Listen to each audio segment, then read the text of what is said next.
Click this search icon and type run.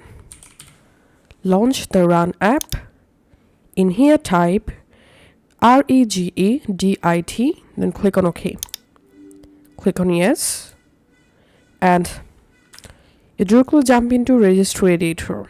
In here you have to select H key local machine, then expand this folder. Under this folder select software, expand software folder. In software folder you have to scroll down and find out Microsoft, expand Microsoft folder.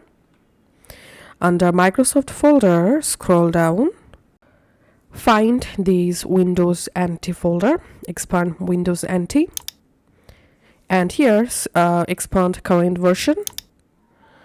Under current version folder scroll down and select software protection platform. And once you selected software protection platform, in this right hand menu here you will find this backup product key default. So this is your computer current product key, Windows current product key. So that's how you can actually check our system product key. Thanks for watching.